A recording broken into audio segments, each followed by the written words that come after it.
सोचिए जरा, क्या एक साधारण, गरीब और शारीरिक रूप से कमजोर सा दिखने वाला शिक्षक पूरी दुनिया का नक्शा बदल सकता है? सुनने में किसी फिल्म की कहानी लगता है ना, लेकिन आज के इस ऐतिहासिक विश्लेषण में हम ठीक इसी बारे में बात करने वाले हैं। एक ऐसा इंसान जिसकी कूटनीति, जिसकी चालाकी की बराबरी आज तक कोई नहीं कर पाया। जी हां, आचार्य चाणक्य। बिना अपनी कोई सेना हुए इस इंसान ने इतिहास को कैसे पलट कर रख दिया? आइए इस दिलचस्प सफर पर चलते हैं। तो असल सवाल यह है कि क्या महज एक अपमान एक पूरे के पूरे साम्राज्य की नींव हिला सकता है? ये कोई आम दांवपेच नहीं था दोस्तों। हम देखने वाले हैं कि कैसे इस अकेले इंसान ने सिर्फ अपने तेज दिमाग के दम पर न केवल अंदरूनी तानाशाहों को उखाड़ फेंका, बल्कि सिकंदर महान जैसी उस वक्त की सबसे बड़ी बाहरी ताकत को भी घुटनों पर ला दिया। कहानी शुरू होती है एक अजीब सी भविष्यवाणी से। चक्रवर्ती सम्राट, यानी एक ऐसा राजा जिसके रथ के पहिए हर दिशा में बिना किसी रुकावट के घूमते हों। आपको जानकर हैरानी होगी कि चाणक्य जन्म से ही बहुत खास थे। पैदा होते ही उनके मुंह में दांत थे। ज्योतिषियों ने तुरंत कह दिया कि भाई ये बच्चा तो आगे चलकर चक्रवर्ती सम्राट बनेगा। लेकिन सत्ता का नशा कहीं बेटे को बर्बाद न कर दे, इस डर से उनके पिता ने वो दांत ही तोड़ दिए। और बस इसी एक पल ने उनकी किस्मत बदल दी। अब वो राजा नहीं, बल्कि इतिहास के सबसे महान किंग मेकर बनने वाले थे। अब जरा उस समय के हालात को समझिए। जब चाणक्य दुनिया के सबसे बड़े ज्ञान केंद्र तक्षशिला में पढ़ रहे थे, तब हमारा उपमहाद्वीप एक बहुत ही खतरनाक दोहरे खतरे में फंसा था। एक तरफ तो घर के अंदर का दुश्मन था, मगध का बेहद क्रूर और लालची राजा धनानंद, जो अपनी ही जनता का खून चूस रहा था। और दूसरी तरफ सीमाओं पर साक्षात मौत खड़ी थी, सिकंदर महान, अपनी कभी ना हारने वाली विशाल सेना के साथ। एक बटा हुआ देश और दो खूंखार दुश्मन। अब इस खतरे से देश को बचाने के लिए चाणक्य पहुंचे पाटलिपुत्र। लेकिन वहां क्या हुआ? राजा धनानंद ने मदद करने के बजाय उनके रूप रंग का बहुत भद्दा मजाक उड़ाया और उन्हें बेइज्जत करके महल से बाहर फेंकवा दिया। इसी धक्का मुक्की में चाणक्य की शिखा यानी उनकी चोटी खुल गई। और उसी पल उस क्रोधित ब्राह्मण ने एक ऐसी कसम खाई जिसने सब कुछ बदल दिया कि जब तक मैं तेरे इस घमंडी साम्राज्य को राख में नहीं मिला दूंगा, अपनी शिखा नहीं बांधूंगा। ये सिर्फ गुस्से में कही गई बात नहीं थी, ये इतिहास का सबसे बड़ा डेथ वारंट था। अब बदला लेने के लिए एक हथियार तो चाहिए था ना, एकदम अचूक हथियार। एक दिन जंगल से गुजरते हुए चाणक्य की नजर एक निडर से बच्चे पर पड़ी जो अपने दोस्तों के साथ राजा का खेल खेल रहा था। उस बच्चे का न्याय करने का तरीका देखकर चाणक्य समझ गए कि यही वो हीरा है। उन्होंने कुछ स्वर्ण मुद्राएं दी और उसे ले आए। ये बच्चा और कोई नहीं, चंद्रगुप्त था। चाणक्य ने उसे सिर्फ तलवारबाजी नहीं सिखाई, बल्कि भविष्य में किसी भी विषैले अमले से बचाने के लिए बचपन से ही उसके खाने में बहुत थोड़ा थोड़ा धीमा जहर देना शुरू कर दिया। क्या गजब की दूरदृष्टि थी।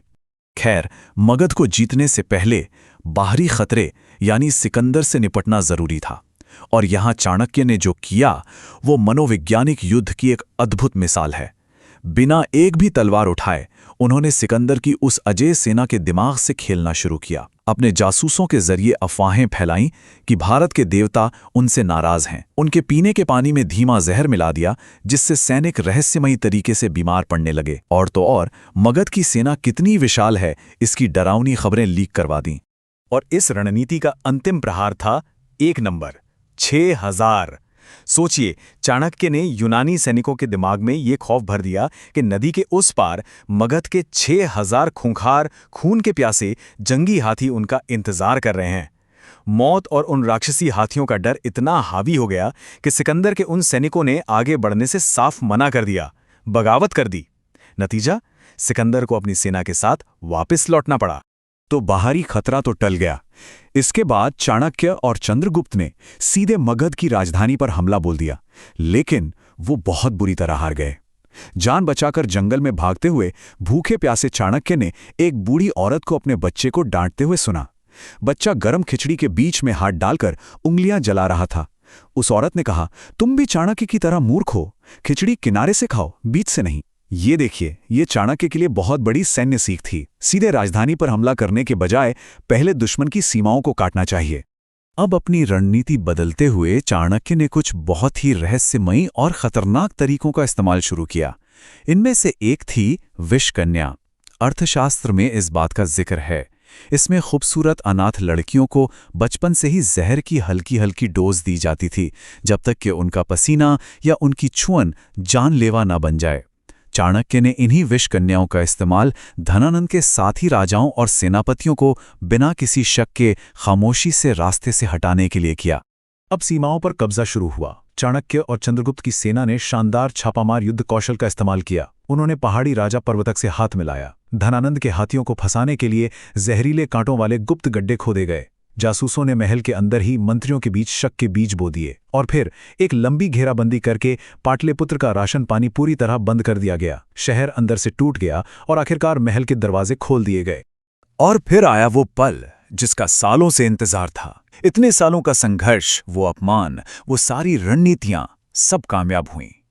वो शक्तिशाली धनानंद जिसके नाम से लोग कांपते थे, आज उसी चाणक्य पैरों में पड़ा अपनी जान की भीख मांग रहा था।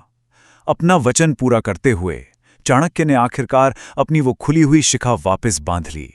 एक अपमानित शिक्षक ने इतिहास का अपना सबसे बड़ा डेथ वारंट पूरा कर दिखाया था। लेकिन एक महान कूटनीतिज्ञ और एक आम इंसान में यही फर्क होता है। वो सिर्फ युद्ध जीतना नहीं बल्कि एक पूरा राष्ट्र बनाना जानता है। बदला पूरा होने के बाद चाणक्य का अगला कदम आपको हैरान कर देगा। एक वफादार दुश्मन को माफ करना। धनानंद का मंत्री था अमात्य राक्षस, जो बहुत ही बुद्धिमान और सच्चा देशभक्त था। चाणक्य ने उसे मारा नहीं बल्कि एक मास्टर स्ट्रोक चला। उन्होंने उसे जीवन दान दिया और नए सम्राट चंद्रगुप्त के प्रधानमंत्री के रूप में काम करने के लिए मजबूर कर दिया, ताकि पूरा राष्ट्र एक साथ खड़ा रह सके। साम्राज्य खड़ा तो हो गया, लेकिन चुनौतियां अभी खत्म कहाँ हुई थीं। सिकंदर का सेनापति सेल्यूकस निकेटर वापस भारत आ धमका, पर इस बार चंद्रगुप्त की फौलादी सेना तैयार थी और उन्होंने उसे बुरी तरह हरा दिया। इसके बाद हुई एक ऐतिहासिक संधि। चाणक्य ने सेल्यूकस की बेटी हेलेना की शादी चंद्रगुप्त से करवा दी और बदले में आज के अफगानिस्तान और पाकिस्तान का एक बहुत बड़ा हिस्सा मगध साम्राज्य में मिला लिया। पर शर्त ये रखी गई कि हेलेना का बेटा कभी मगध की गद्दी पर नहीं बैठेगा। इसे कहते हैं असली भू राजनीतिक जीत। लेकिन इन सब जीतों के बीच एक बहुत दर्दनाक हादसा भी हो गया। आपको याद है ना, चंद्रगुप्त के खाने में मिलाया जाने वाला वो धीमा जहर। एक दिन उनकी गर्भवती रानी दुर्धरा ने गलती से वही खाना खा लिया। जहर तुरंत फैलने लगा और रानी मौत के मुंह में जाने लगी। साम्राज्य के वारिस को बचाने के लिए चाणक्य को अत्यंत कठोर निर्णय लेना पड़ा। उन्होंने रानी का पेट चीरकर उस बच्चे को बाहर निकाला, लेकिन जहर की एक बूंद उस बच्चे के माथे पर लग गई थी, जिससे वहां एक नीला बिंदु बन गया और इसीलिए उस बच्चे का नाम रखा गया बिंदुसार। इसके बाद समय का पहिया बहुत तेजी से घूमा। मगध में एक ऐसा भयानक अकाल पड़ा जो पूरे 12 सालों तक चला। इस त्रासदी और अपनी रानी की मृत्यु के दुख में सम्राट चंद्रगुप्त ने राजपाट सब छोड़ दिया और एक सन्यासी बन गए। भूखे रहकर उन्होंने अपने प्राण त्याग दिए और फिर उस विशाल सिंहासन को संभाला युवा बिंदुसार ने, जिसके साथ मार्गदर्शन के लिए खड़े थे एक वृद्ध हो चुके आचार्य चाणक्य। कहते हैं ना, सत्ता के गलियारों में साजिशें कभी नहीं सोती। दरबार में सुबंधु नाम का एक ईर्ष्यालु मंत्री था। उसने राजा बिंदुसार के दिमाग में ये जहर भर दिया कि तुम्हारी मां की जान किसी और ने नहीं बल्कि खुद आचार्य चाणक्य ने ली थी। अब बिंदुसार को पूरी सच्चाई तो पता नहीं थी। वो गुस्से और नफरत से भर गया। जिस इंसान ने अपना पूरा जीवन साम्राज्य को दे दिया, उसी के चरित्र पर ऐसा लांछन। इस अपमान से दुखी होकर चाणक्य ने खुद को महल से निर्वासित कर लिया और अन्न जल त्याग कर मृत्यु की प्रतीक्षा करने लगे। जब एक पुरानी दासी ने बिंदुसार को पूरी सच्चाई बताई कि चाणक्य ने तुम्हारी मां को मारा नहीं था बल्कि तुम्हारी जान बचाई थी, तब बिंदुसार को अपनी गलती का बहुत पछतावा हुआ। लेकिन तब तक बहुत देर हो चुकी थी। उस दुष्ट मंत्री सुबंधु ने मौका देखकर उस झोपड़ी में ही आग लगा दी जहां वो भूखे और कमजोर चाणक्य तपस्या कर रहे थे। महान आचार्य ने बिना किसी चीख पुकार के शांति से उन लपटों में अपने प्राण त्याग दिए। पर क्या चाणक्य इतनी आसानी से जाने वाले थे? बिल्कुल नहीं। उन्होंने जाते जाते भी अपनी प्रतिभा का ऐसा प्रमाण छोड़ा कि आप दंग रह जाएंगे। उन्होंने सुबंधु के लिए एक गुप्त संदूक छोड़ा था। उस पर लिखा था कि इसमें मौर्य वंश की सबसे बड़ी संपत्ति है, एक ऐसा तेल जिससे लगाने वाला अजेय हो जाएगा। लालच में अंधे सुबंधु ने जैसे ही वो तेल अपने शरीर पर लगाया, उसे एहसास हुआ कि वो कोई तेल नहीं बल्कि एक बेहद भयानक जहर था।